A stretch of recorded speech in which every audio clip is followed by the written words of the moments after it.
Hello, everybody. It's George from Ireland. So, welcome back to my channel again. Anyway, there was the vote in the United Nations General Assembly, and I was disappointed but totally unsurprised. It was good that 143 countries out of 193 voted to recognize Palestinian statehood, and we see the rest, about half, abstained.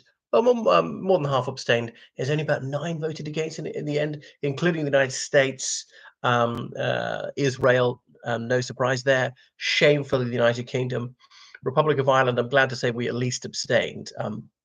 We should have voted to recognise Palestine as what it is. A state certainly has the right to sovereign statehood.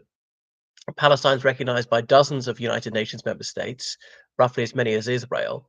And that will be one of the first steps towards resolving this conflict, which will go on for decades. Palestinians have been denied what they are. Now, I know that under the United Nations Charter, a vote in the General Assembly is merely a recommendation. It's only the United Nations Security Council can confer statehood. And of course, that's totally unfair. My God, what's this green stuff in my hair from trip to the park? Can confer statehood. But that's preserved an aspect from 1945, that power balance. France, the United Kingdom, second-rate powers. Even Russia is not the Soviet Union, is weaker than it used to be, getting weaker all by the day, the Ukrainian war. Even the United States is not as powerful relatively or absolutely as it was in 1945. China alone has grown mightier since then. And isn't it grossly unfair that countries that are already powerful owing to wealth or population or military capability have additional power accorded to them through the UN Security Council? But they did that just to make sure that they would all join. What next? I just don't see it changing for quite a long time. But in the United States, the Democratic Party, the youth wing, certainly ethnic minority people, the left of the party recognize the Palestinians have been ill-used for decades, and they urgently need justice.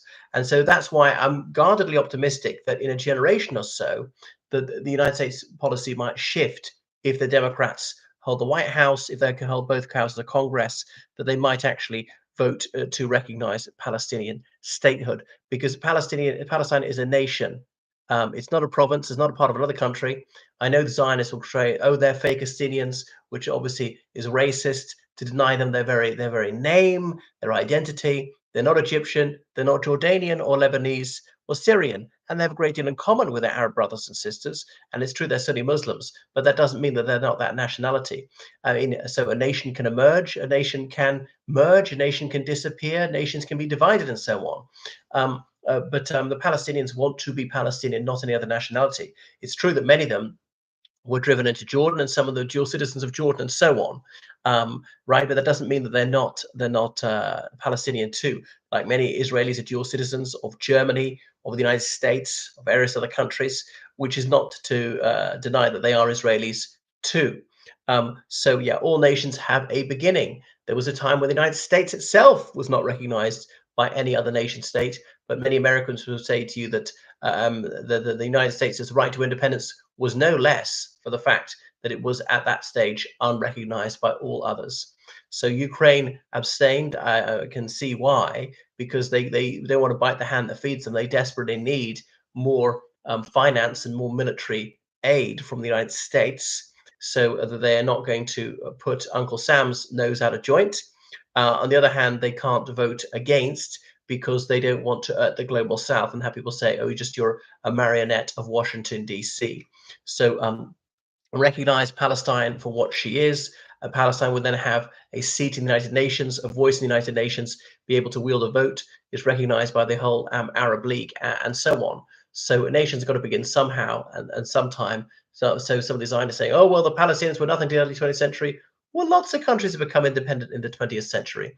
If, on the other hand, they wished to become part of Egypt and the Egyptians were willing to absorb them, fine. If they wished to join Jordan and the Jordanians said, "We'll take you," that'll become part of territory, it could become part of Jordan.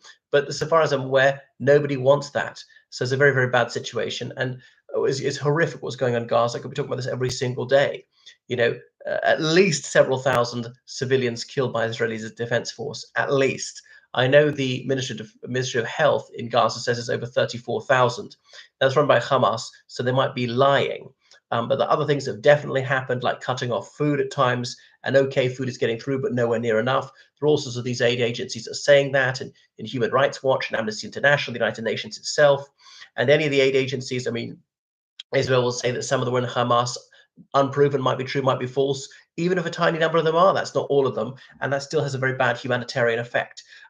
So we know that torture has been used at a wide scale. Often it's been filmed. If that's what they do on camera, none of them film. What they do off camera, even worse. And we know that I saw this Israeli soldier cruelly mocking a Palestinian detainee, saying he'd wet himself. I'm not surprised. I would too, thinking what you're going to go through. None of which is to dispute what Hamas did, that it murdered hundreds of Israeli civilians, took hostages. There are allegations of rape. That might be true. And Hamas has used torture as well, and so on. But none of that's remotely excusatory of what the IDF does. And Netanyahu has a chutzpah to say it's the most moral army in the world. I mean, it really sticks in the craw. So as well as these countless barbarous crimes against civilians, also the desecration of mosques and graveyards. So really just rubbing their nose in humiliation, storing up so much fury, such cruelty, such injustice. So it ought to go without saying that no one should be mistreated on the ground of his or her faith, nationality, ethnicity, and so on. So it's not remotely anti-Semitic to recognize Palestinian freedom, is not anti-Semitic to demand human rights, is not anti-Semitic to uphold international law, is it? So, and Tel Aviv will say this with tedious repetitiveness, that any time there's a criticism of Israeli government policy, no matter how well founded, no matter how logically watertight, even vocalized in the most restrained language, they'll say it's anti-Semitic. It's just their standard response, and is preposterous, it's nauseating. Now, it's true that there are people who lambast the Israeli government who actually are anti-Semitic, but it's not the case that absolutely every criticism has to be grounded in anti-Semitism. I would remind you that Arabs, being Ishmaelites, they are Semites too, supposedly descendants of Shem, which is why actually being anti-Arab is even more anti-Semitic than being anti-Jewish, since the Arabs outnumber the Jews so much. But much of the coverage, the reportage of the Gaza conflict from a Zionist perspective is openly tinged with anti-Arab bigotry and Islamophobia, that they're dehumanized, that they don't count, that so many of them can be killed, that it's self-defensive, that if you denounce atrocities against Palestinian civilians, that somehow you taking the side of terrorists. Absolutely not. And terrorism is terrorism. Even the people committing it are wearing army uniforms. There's such a thing as state terrorism. It's not justificatory of a crime against humanity to do it whilst wearing a uniform. So I wish there were justice for the Palestinians. They've suffered very badly for such a long time. What could they do? They would do the same to you. Who Hamas? I'm not sure they would actually. What do you think? The Republic of Ireland's illegally occupying Palestine, or indeed the United Kingdom? No, I don't think they're terribly nice people, Hamas. But I don't know. You're conflating all Palestinians with Hamas. Yeah.